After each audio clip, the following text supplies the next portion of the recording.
We're rolling out NetSuite. Oh, okay, sure. And so it's about a year-long project because the way that we do business is very unique and different from your typical NetSuite customer. To give you a brief history, I came on board to National Switchgear 2 years ago, and everything was on-prem. They had servers on-prem that were pretty old, 8 to 10 years old. Microsoft was on-prem. It had no SaaS, no DR as a service, no infrastructure as a service, nothing like that. Everything was done in-house, and no real backup or DR to say or to talk about. Wow. So I came in as a consultant to just give them an idea of what I think they should do. It was a two-part. The first part was just identify what they have and what my recommendations were, and then the second part was how much do I think it would cost and how long it would take. And then shortly after that, they go, well, can you come on board and do that for us? And so that's exactly what I did. So the first year was to get all that in place. So now that we have all that in place, COVID hit, which was bad, right? But it was good for me because we were ready to go. Everyone was able to work from home. We didn't miss a beat. And so that was actually a good testament to them putting money toward the initiative and then also hiring me. So that was actually kind of fun to see that in place. Talk about validation of your yeah, not only your consulting analysis, but the implementation just in the nick of time. Yeah. So, and in that, right before COVID hit, we started evaluating what's the next ERP CRM system for us. So, long story short, there is that we have a Salesforce as our CRM, and then we have SAP as our ERP. However, for the last 20-something years, they have developed this thing called the dashboard that lays on top of SAP. So really, everyone has access to the dashboard, which gives them instant access to a lot of different things, including what's in SAP. And only about 7 people actually access and go into SAP in a day-to-day basis. So the goal there was to actually get out of SQL, SAP, the custom dashboard that our programmer has been developing and supporting for 20 years, and get out of Salesforce. And so we looked at different platforms and chose NetSuite as the platform.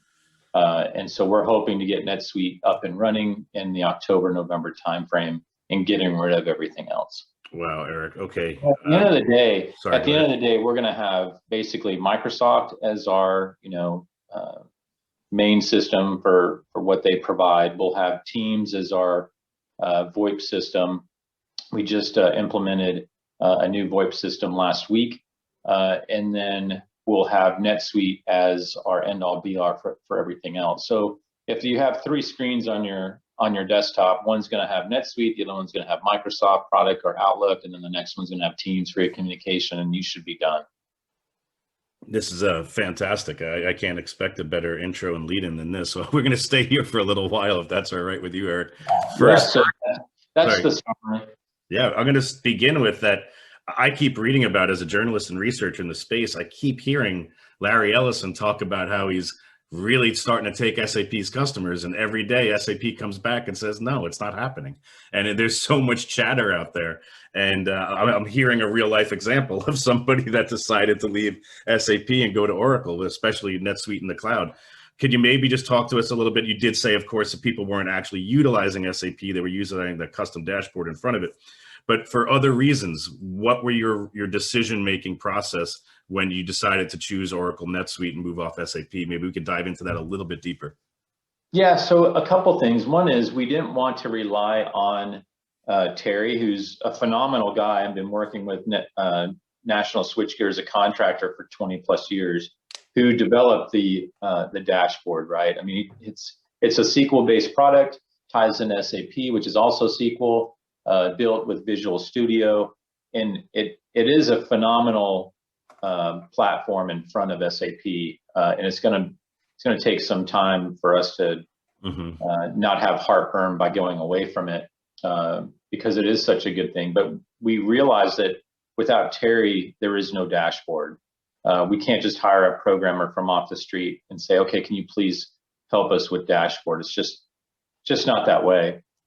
SAP was very cumbersome, I guess you could say. If you need to do something, you need to click on 7 or 8 different screens in order to get something done. Also, it wasn't a cloud-based system, the version that we have.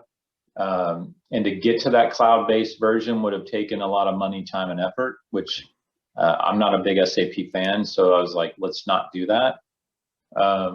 And so we scoured, we narrowed it down to Microsoft Dynamics and NetSuite. And the reason why we chose NetSuite is we found I just really like the sales guy from NetSuite for one thing. But then also we found a great integrator implementer out of Canada called Plative, and we felt really comfortable with them. And we just knew that NetSuite was built on the cloud from the very beginning, so we knew that the infrastructure backend would probably be really, really good. And the fact that Oracle now owns it is probably even better. And I knew that if I went with Microsoft Dynamics, I would have to find an integrator and deal with an integrator to actually build that out. And I love Microsoft and I hate Microsoft, and so I kind of wanted to stay away from that end. And I heard good things about NetSuite through other peers of mine in the industry, and so that's why we went that way. But we took a while to actually get to that point. In fact, NetSuite came and did several demos to me and my senior team before we actually or sign the checks, I guess you could say. That's great feedback, and we'll get into that love-hate relationship with Microsoft. And when you were talking, my first thought was, you don't want to be locked in 100%. So I'd understand not having to go to Microsoft, exclusively. Also, it was an interesting comment you made about the transition from on-prem to cloud seemed a little bit cumbersome or more arduous with SAP. Would it be fair to say that with Oracle, that their long-standing promise of delivering on Oracle Cloud is starting to actually happen? Do you feel comfortable with their cloud products right now? I do,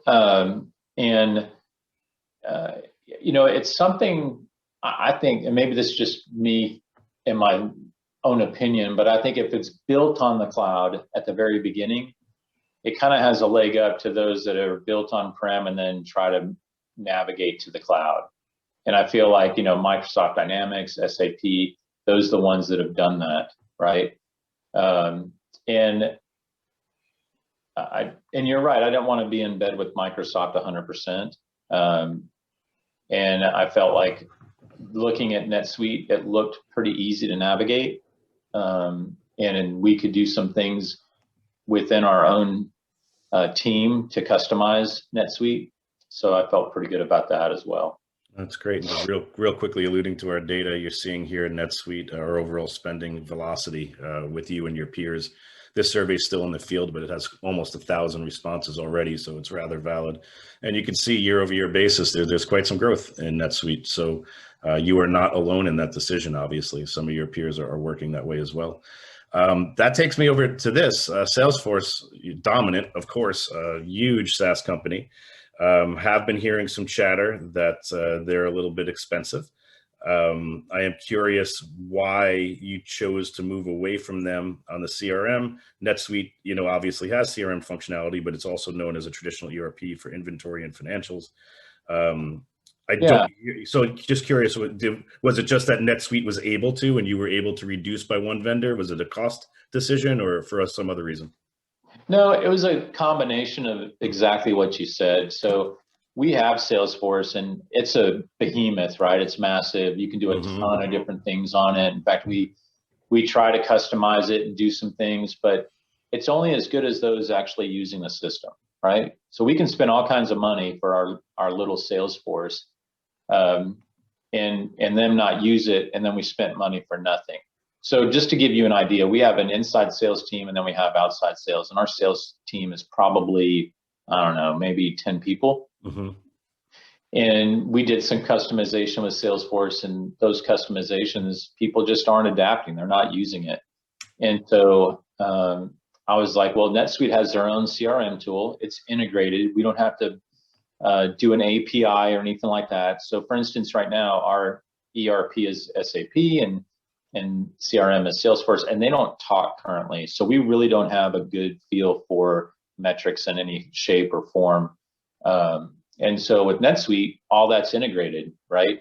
We don't have to build an API. Once a customer is put in and we make a sale, everything is there immediately. We can have a dashboard in front of us that shows us immediate transactions from an ERP standpoint and CRM standpoint. So it was that, and also just to get to one vendor. That way, right, all of our reports and problems and upgrades, we can just do that in NetSuite. NetSuite isn't the creme de la creme when it comes to CRM, but then again, we're not a company that needs that. Wise of you to make that decision, right? Why do you need a Cadillac if you're just commuting, down to the local train station? Yeah, I mean, it took some selling from my standpoint to the president of sales, because he's the one that came in and implemented Salesforce and loves Salesforce, but he realized that it may be overkill for what we need and what we do, and we're not using it the way that we could. They're losing business on the small to medium side. There's just a lot of other offerings out there that are a little bit more agile and certainly cost wise. Great point you made too. But here SAP on-prem, obviously it's older technology. Salesforce built to be cloud native, and the two didn't speak to each other. So for your point is very valid. Why would you have an ERP and a CRM that don't feed each other? And I'm curious, total cost of ownership, you're reducing 2 vendors and kind of bundling with one in NetSuite. Once this is all said and done, I know you said that there's going to be a long road ahead, maybe October, November, but longer term, what do you project to be the total cost of ownership benefit here? From a licensing standpoint and everything, it's probably going to be a little more expensive, but let me tell you why. If it was just basic NetSuite and that's all, then it would be lower. But with NetSuite, we're going to implement a few new things that we don't have today. One of them being, it's called Next Service, and Next Service we're going to use for our field service side of the business, where a technician is going to be able to go to a site, work on whatever they need to work on, and be able to put their time expenses on their mobile phone and automatically tie into NetSuite. They're also going to be able to have forms on their mobile forms, like a safety form or a job initiation form on their phone. They can just have the customer sign it and it'll be in the record. We're also going to be using Avalara for tax purposes. So it automatically understands and has all the tax codes, so where we don't need to do that. We're also going to be using SoluPay, which is tied into NetSuite for credit card and ACH transactions. Mm-hmm. So there's some things that we're going to tie in that we don't have today that's going to make life a lot easier.